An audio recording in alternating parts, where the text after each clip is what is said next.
এবার বক্স অফিসে ঝড় তুললেন সানি দেওল। মাত্র 3 দিনেই 100 কোটি পেরিয়ে সানি দেওলের প্রত্যাবর্তনে বক্স অফিসে যেন আবারও সুদিন ফিরে এল।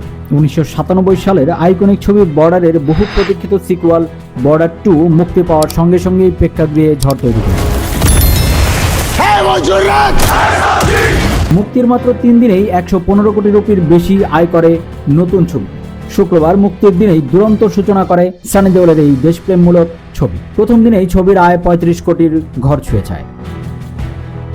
শনিবার সেই আয় উল্লেখযোগ্যভাবে বৃদ্ধি পায়, আর রবিবার ছুটির দিনে দর্শকের ঢল আরও বাড়ায় বক্স অফিস তুলতে। প্রথম দিকে প্রাথমিক ট্রেড রিপোর্ট অনুযায়ী প্রথম দিন শুক্রবার প্রায় 35 কোটি রুপি, দ্বিতীয় দিন শনিবার প্রায় 40 কোটি রুপি, তৃতীয় দিন রবিবার প্রায় 40 থেকে 42 কোটি রুপি। মোট আয় 3 দিনে 115 কোটিরও বেশি।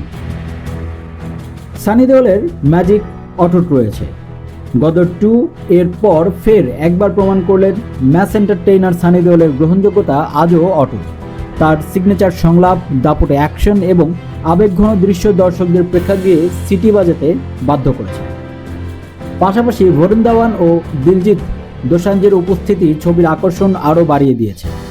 সামনে ফাঁকা মাঠ, আয় আরও বাড়ার সম্ভাবনা রয়েছে। রবিবারকেও ছাপিয়ে যেতে পারে।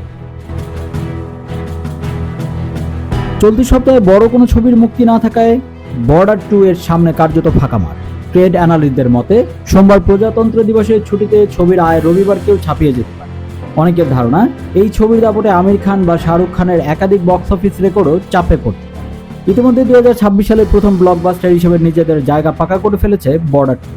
উল্লেখ্য, 1971 সালের পাক ভারত যুদ্ধের প্রেক্ষাপটে নির্মিত এই ছবি ভারতীয় স্থলসেনা, বিমান বাহিনী ও নৌবাহিনীর যৌথ অভিযানের কাহিনী তুলে ধরা হয়েছে, যা দেশপ্রেমী দর্শকদের সঙ্গে গভীরভাবে সংযোগ তৈরি করতে পারে।